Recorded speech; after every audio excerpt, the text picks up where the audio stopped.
going for Jessica.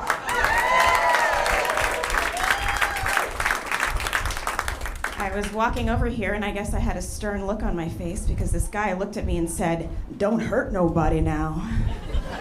So I stabbed him. I got married, and thank you. 10 years ago. I am divorced now.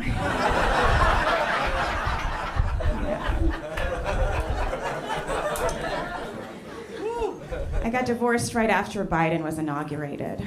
So now that Trump is president, I think I'm gonna meet the love of my life. Maybe we'll meet in a gulag, or I don't know, maybe we'll have the same shift on the cotton field. I don't know. I'm joking. There's not gonna be shifts, you guys. I was in an interracial marriage. I'm black and he was a software engineer at Google. He was white. He was hard H white. He was white. He was really white. His middle name is DeBlanc. So if you know French, you know DeBlanc means all lives matter. And that's a family name. His great-great-great-great-grandfather was Jean-Maximilien Alcibiades d'Urneville de Blanc. Around town, he was just known as Chad. And he was actually the founder of the Knights of the White Camellia, which was a white supremacist terrorist organization in Louisiana. So I think my husband married me mainly out of guilt. It was like at least 3/5 of the reason why he married me.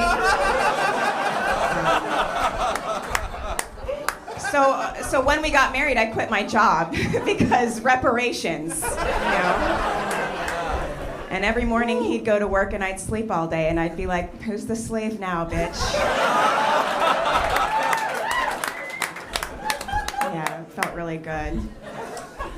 We actually met at work. I worked at Google for a while, and they didn't know I was black there. My manager IM'd me once, and he was like, "Sarah, we're doing the diversity report. Is it okay if we say that you're black?" I said, "I am black." And he said, "Oh, great, even better." I think they thought I was Indian because they kept promoting me.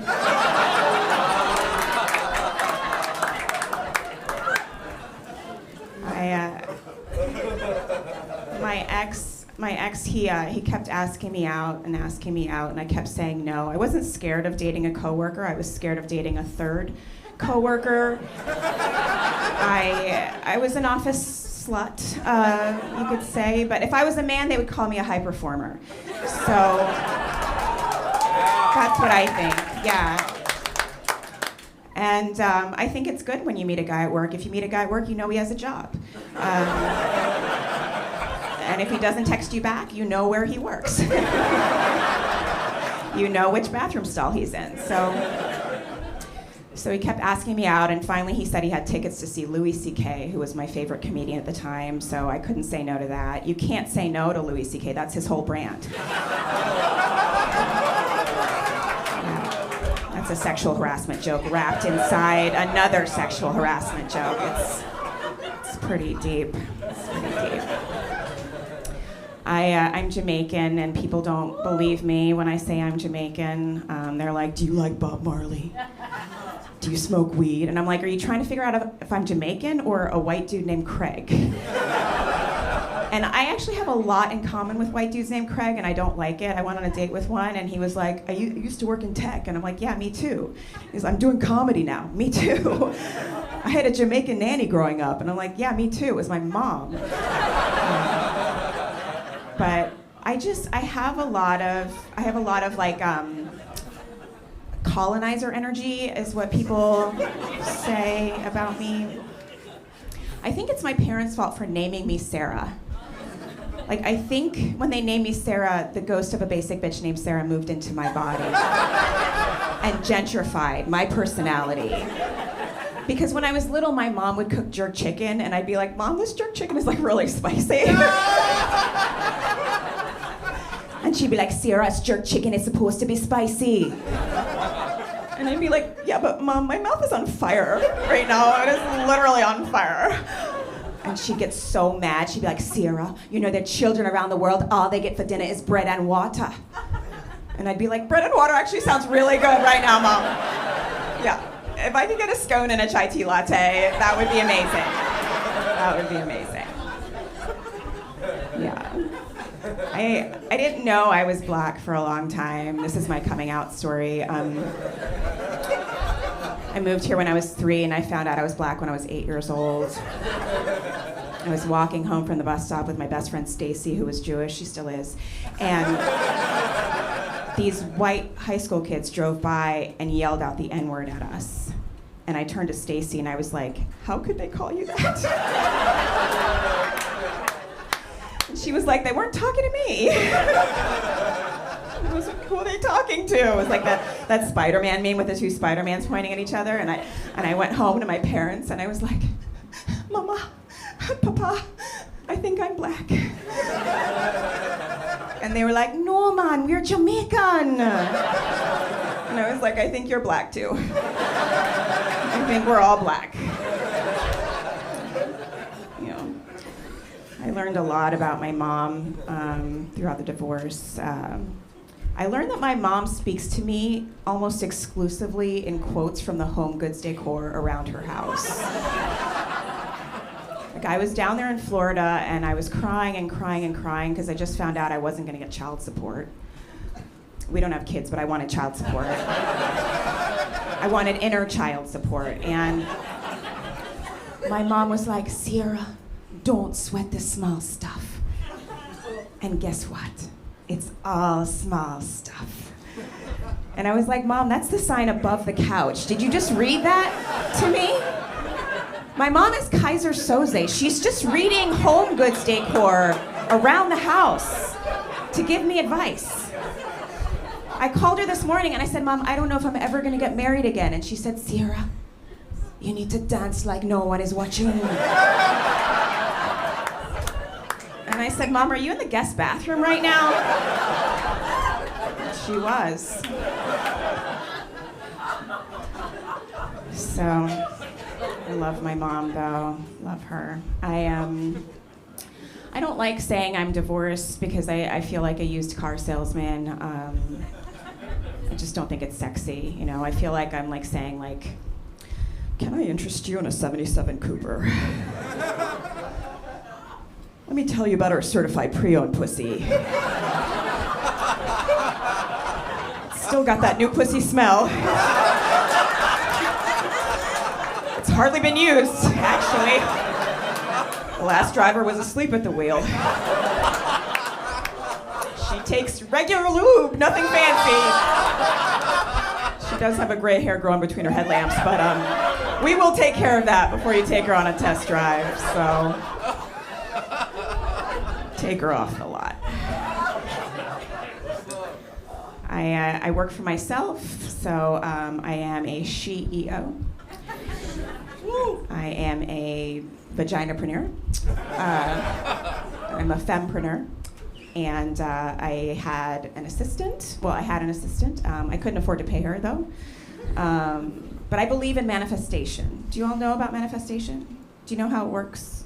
You're just supposed to have the feeling of the thing that you want, and then you will attract it into your life. So I found this checkbook from this account that didn't exist anymore, and I wrote her a check for $1 million, and I gave it to her, and she was so overwhelmed. She was like, oh my God. She was crying. She was like, this is gonna change my life. And I was like, see, this is how it will feel when I can pay you. And then she manifested a new job, so I don't have an assistant anymore. I'm looking to hire a white guy because of diversity, and I want to hire like a Mike, or like a Dave, or like a Chris. Is there a Mike or a Dave or a Chris here? Oh, here we go, Dave. Dave, are you interested in a job? Oh, you are? Wow. What? Tell me about yourself.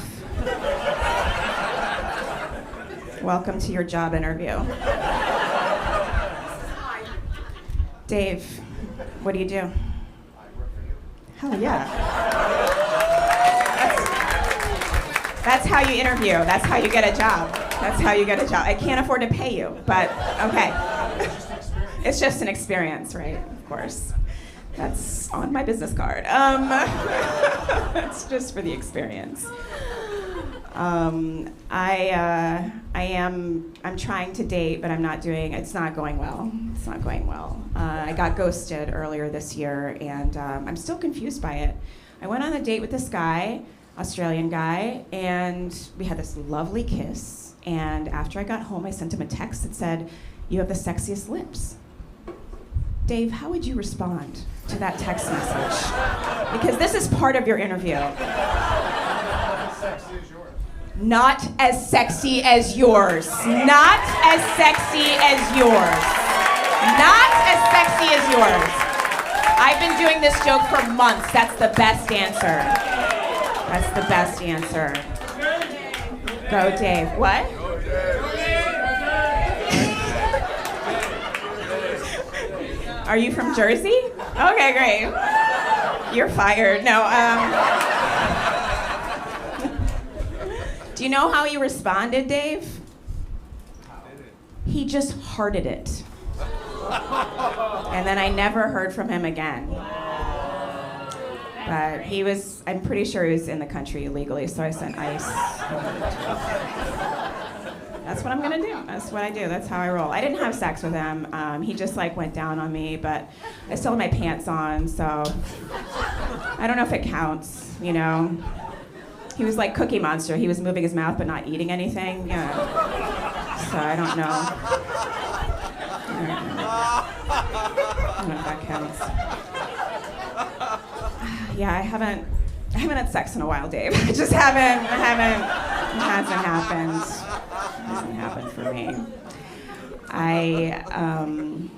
I went to Dublin to have sex with a guy. I went all the way to Dublin. I bought the ticket. I booked the hotel. I looked all cute. I get out of the hotel, and this Irish dude is getting off of his bike, and he's wearing a t-shirt and shorts, and then he goes, "Where do you want to go?" I flew here, dude. I flew to you. Don't ask me where I want to go. Make a reservation. So I'm like, I don't know, someplace Irish. He takes me to the least Irish place. We're eating cheeseburgers and pizza. Then he makes me pay for dinner. So then we're having sex after that. And he loses the accent during sex. The only reason you have sex with an Irish dude is for the accent, I think. Before sex, he was like, Sarah, stay away from me, Lucky Charm. I don't know what they sound like. I don't know what they sound like. But during sex, he turned into Christian Bale, Batman. He was like, "Do you like that, Sarah? Do you like that? Do you like that?" I was like, "No, I don't like that at all." I got an accent. I turned into Mary Poppins. I was like, "No, there's no amount of sugar that would make me go down on you, sir." It was awful. It was awful. Yeah. I think all men are gay, though. I think they're all gay. And that's not just because I haven't had sex in a long time. I really do. Because my ex-husband, I said to him once, "The day I met you was the happiest day of my life." And he said, "For me, it was the day I met the guitarist from Rage Against the Machine." That's gay. Right? And then I saw this TikTok, and this guy was like, "The most joy I've ever felt is when I made Conan O'Brien laugh." And he said this next to his wife and 2 kids, which is also gay. I feel like we give women a hard time for being obsessed with men, but I think men are obsessed with men too. I think every man in here has a man in their head who they wish they could be or they wish they could impress. Dave. Who is it for you?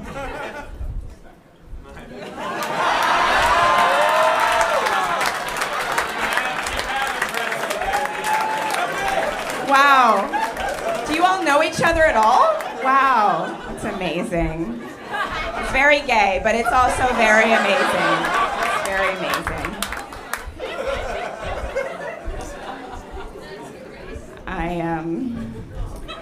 I'm trying to manifest like a black guy. I really am. I've never really dated a black guy. The closest I came was when I dated a white guy named Chad Blackman. And I would love to. Is there a cute single black guy in the audience? Okay, fuck the universe. It's so awful. I went out with this white guy, and we went to a restaurant, and we had this black male waiter, and he had a limp, and walked away, and I said, "Oh my God, Chad, our waiter is hurt. He's limping." And Chad was like, "No, that's just how black dudes walk." And I was like, "Chad, that's offensive, okay? He could be hurt." And he was like, "How would he have gotten hurt?" And I was like, "I don't know, playing basketball or like running from the cops and his pants fell down and he tripped. I don't know.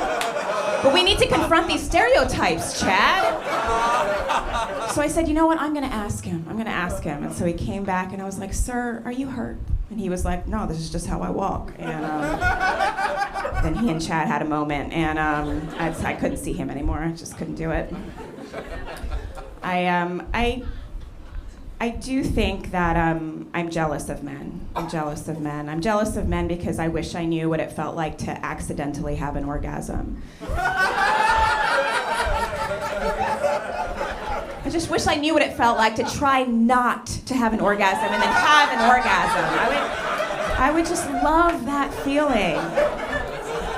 Like, women, we're working hard for our orgasms, right? It's like we need to focus. It's through mental concentration. Like, we don't need ecstasy. We need Adderall. We need to focus.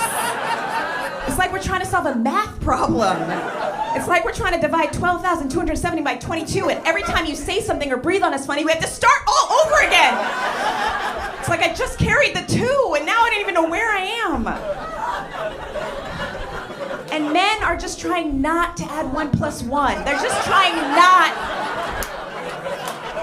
And we're trying to solve the Pythagorean theorem without a calculator. It's what I call my vibrator. Calculator. Yeah. I did have one date with this black guy, and I found out something. I learned something. Black guys don't like the word cock. Did you know this? They like the word dick. They don't like the word cock. Yeah, I like the word cock because my mouth does the thing cock that it should do with a cock. Cock. Dick is like dick, you know, dick. And he was, I was like, "Can I suck your cock?" And he was like, "Ugh." No, he let me do it, but he was still like creeped out by it. He was like, no, black dudes have dicks and white dudes have cocks. And I'm like, Mark Zuckerberg does not have a cock. There's no way. It is smooth down there. I'm sure of it. I'm sure of it. Dave, do you like dick or cock? You don't like dick or cock? No. Do you like dick or cock? Dick or you? Cock's a better word. You like cock. You like cock. Okay, and you like cock. Okay, men. Clap if you like dick.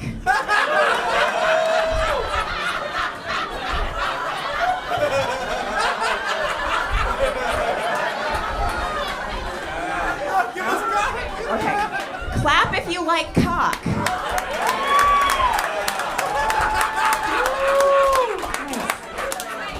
All men are gay. That is just what I want to say. You all have been awesome. Thank you so much.